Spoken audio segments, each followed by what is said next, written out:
Indeed, welcome back to Fred Achando Analysis. Ladies and gentlemen, and I want to say, as always, thank you for your continued support. To all those who sent me some coffee, it's very cold in Nairobi. I really enjoyed that tea. Nataka kusema asante sana. The lines are still open if you're willing to do something. Now, where is the Azimio running mate? The tough-talking Iron Lady, Madam Martha Wangari Karua. I have looked for her everywhere and I can't see her. The last time I checked, she was in Arusha trying to compel Madam Martha Koome to explain whether wild goose chase and hot air balloon are judicial terms that can be used in a very hotly contested presidential election. And ever since, I've not seen her. I'm asking this because of late, the Azimio One Kenya Alliance has been troubled. They are going through some political turbulent moments. And I thought that Madam Martha Karua, as a legal mind and an experienced politician, would air her voice so that we understand what she's saying about all this. Because recently, there have been an altercation between the Jubilee wing of the Azimio and the ODM wing, when there was a last-minute replacement of the names that were to be presented to the Senate Parliamentary Service Commission. And the ODM replaced the name of Fatuma Dulo with the name of Okongo Omogeni. And this rattled the Jubilee wing. In fact, the deputy chief whip, Madam Sabina Chege, did not hide her frustrations, and they even threatened that they could walk out. Many political pundits were saying that these are some of the political challenges that the Azimio are going through. And yesterday, a meeting was hurriedly convened at Raila Amolo Odinga's home in Karen. And in attendance was Raila himself representing the ODM. The Jubilee leader, Uhuru Muigai Kenyatta, was not there, but he was represented by the Jubilee Secretary General, Mr. Jeremiah Kioni, and Kalonzo Musyoka of the Wiper attended by virtual means. One notable name that was conspicuously missing was that of Madam Wangari Martha Karua. And I was just wondering, what is really happening? Her silence is so loud that it beholds one to start speculating and to start wondering, where is Mother? You see, the reason why this is very crucial is because, one, there has been a lot of, there's a common ground. People of the Azimio supporters believe that Raila Odinga is consolidating his support base, the Azimio support base, so that he can hand them over to Kalonzo Musyoka and Martha Karua. Because our beloved leader is in his political sunset. He has done so much, but the way things are moving, it is like he wants to remain a political patron in Azimio. So when we fail to see Martha Karua for several days, the ODM, the Azimio supporters, will start asking questions. Number two, Martha Karua is a legal mind and the deputy running mate. Whenever there are problems that are constitutional in a party that she belongs to, we need to hear her voice. She's always very tough, very calculative, and full of wisdom. We expected to see her, give directions as to what is happening. Of course, I understand that the silence of the former president, Uhuru Kenyatta, is acceptable because now he still remains the father of the nation. And I think he's busy trying to make peace in Burundi and in Congo, so we can excuse her. But even he sent someone to represent. So the absence of Martha Karua is something that, politically speaking, we cannot just throw under the carpet. Could it be that Martha Karua, either privately or sent by Azimio, is following up her case in Arusha, the Arusha East African International Court? because that is where she was the last time I saw her.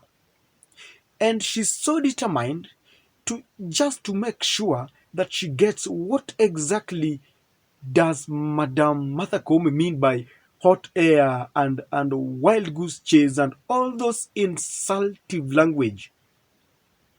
Because they maintain, she and other Azimio leaders maintain that even if you lose an election, even if you lose in any case, a judge who is a neutral arbiter must use a language that is polite so that the person who wins and the person who loses will go home saying, yeah, that is the judgment. But when you use such languages that Madam Koome used, then it means that there are ulterior motives. And that is the reason why Martha Karua is in Arusha. And I just want to believe, I think she's busy because she wants to come out, not a loser. And in that case, she must present herself with legal minds, those who can present her case properly. Could it be that she's in Arusha? Can someone tell me? Share with me in the comment section. Where is she? Could it be that the Iron Lady has taken some short political sabbatical leave? Because there has been an amorphous moment in our political situation in Kenya. In Kenya Kwanza, Moses Wetangula is crying foul for being betrayed by William Ruto because William Ruto is sponsoring a candidate, a UDA candidate, in his own backyard, in a seat that he relinquished to become the speaker. In Azimio, it is said that Raila Amolo Odinga met William Samoei Ruto in Egypt and there could be a looming handshake. Some people think so. But if there is one thing, ladies and gentlemen, I believe Martha will not be party to, is anything to do with the handshake between Raila and William Samoei Ruto. The rivalry between Martha Karua and William Ruto started way back in 2007. They have never been good friends. They have accused each other of being corrupt and all that, not taking responsibility. You know this. So I don't think Madam Martha Karua will ever support any kind of a handshake. And by the way, do you think there is a possibility of a handshake? And if it happens, what does it portend for Kenyan politics? And do you think William Ruto can accept such a thing? Maybe he can. What about Rigathi Gachagua? If there is a handshake, what and how will they react? Just a thought, a food for thought. What do you think? As an Azimio supporter, as a Kenya Kwanza supporter, would you support? You wake up one day and at the heights of a Rambi house, you see this handshake like it happened between Uhuru Kenyatta and Raila Odinga. What would you say and what would it mean?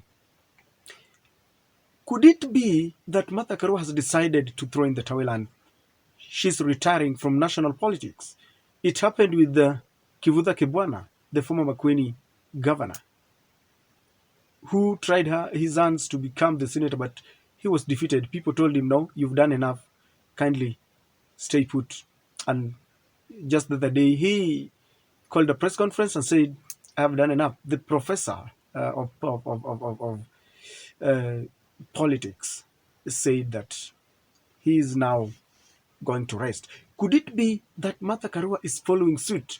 She's tired and she's just pissed off with this kind of politics where she believes the elections are not fair and she does not want.